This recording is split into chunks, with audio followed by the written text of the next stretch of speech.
स्वच्छ भारत मिशन क्या सच में बदलाव आया या सिर्फ दिखावा? जब 2014 में प्रधानमंत्री नरेंद्र मोदी ने स्वच्छ भारत मिशन की शुरुआत की तो इसका मकसद सिर्फ सफाई करना नहीं बल्कि लोगों की मानसिकता बदलना भी था। सरकार ने इस अभियान को आज़ादी के बाद का सबसे बड़ा जन आंदोलन बताया, लेकिन सवाल यह है कि क्या सच में बदलाव आया या फिर ये सिर्फ एक प्रचार का हिस्सा बनकर रह गया? क्या सच में सफाई व्यवस्था सुधरी? सरकार के दावों के मुताबिक 2014 से पहले देश में सिर्फ 39% घरों में शौचालय थे, लेकिन अब यह आंकड़ा 98% हो चुका है। भारत को खुले में शौच मुक्त भी घोषित किया गया, लेकिन क्या ये जमीनी हकीकत है? शहरों में कूड़ा उठाने की अवस्था पहले से बेहतर हुई है। गांवों में शौचालय तो बने, लेकिन कई जगह लोग अभी भी उनका इस्तेमाल नहीं कर रहे। नगर निगमों और पंचायतों को सफाई के लिए अधिक बजट मिला, लेकिन भ्रष्टाचार की वजह से इसका सही इस्तेमाल नहीं हुआ। सवाल यह है कि अगर सफाई हो गई तो गंदी नालियां, कूड़े के ढेर और बदबूदार रेलवे स्टेशनों की समस्या क्यों बनी हुई है? कूड़ा प्रबंधन अब भी लचर व्यवस्था है। स्वच्छ भारत अभियान के तहत कूड़े के वैज्ञानिक निस्तारण की बात हुई थी, लेकिन आज भी 80% से ज्यादा कूड़ा बिना सही प्रक्रिया की डंपिंग ग्राउंड में फेंका जाता है। शहरों में गीले और सूखे कचरे के अलगाव को लागू नहीं किया गया। रिसाइकलिंग के लिए उद्योग नहीं बढ़ाए गए। नगर निगमों की लापरवाही के कारण जगह जगह कूड़े के पहाड़ खड़े हो गए। आखिर सरकार की करोड़ों की योजनाओं के बावजूद दिल्ली, गाजियाबाद जैसे शहरों में कूड़े के पहाड़ क्यों खड़े हैं? स्वच्छता सिर्फ फोटो खिंचवाने तक सीमित है।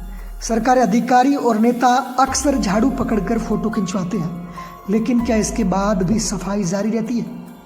रेलवे स्टेशनों, बस स्टैंड और सरकारी अस्पतालों में अब भी सफाई की कमी दिखती है। सरकारी कर्मचारियों की लापरवाही की वजह से कई इलाकों में सफाई अभियान सिर्फ कागजों पर ही दिखता है। लोग खुद भी गंदगी फैलाते हैं और सफाई को सिर्फ सरकार की जिम्मेदारी मानते हैं। क्या सफाई सिर्फ एक दिन की इवेंट बनकर रह गई है? क्या स्वच्छ भारत मिशन से बीमारियां घटी है? सरकार का दावा तो था कि खुले में शौच बंद होने से बीमारियां कम होंगी, लेकिन WHO की रिपोर्ट कहती है कि भारत में साफ सफाई की कमी से हर साल 3 लाख से ज्यादा बच्चे डायरिया जैसी बीमारी से मरते हैं। कई जगह शौचालय तो बन गए, लेकिन पानी की कमी के कारण लोग उनका इस्तेमाल नहीं करते। गांवों में जागरूकता की कमी अब भी बनी हुई है। कूड़े और गंदगी की वजह से मलेरिया, डेंगू और सांस की बीमारियां बढ़ रही है। अगर सच में स्वच्छ भारत मिशन सफल हुआ तो भारत में गंदगी से होने वाली बीमारियां क्यों नहीं घटी? सरकार के प्रयास और नाकामियां। सरकार ने कुछ अच्छे कदम भी उठाए। इंदौर, भोपाल, चंडीगढ़ जैसे शहरों में सफाई में सुधार भी हुआ। स्वच्छ सर्वेक्षण जैसे अभियान चलाकर प्रतिस्पर्धा बढ़ाई गई। शहरों और गांवों में कूड़ा प्रबंधन के लिए मशीनें लगाई गई, लेकिन नाकामियां अब भी बरकरार है। कई राज्यों में सफाई कर्मियों को नियमित वेतन नहीं मिलता।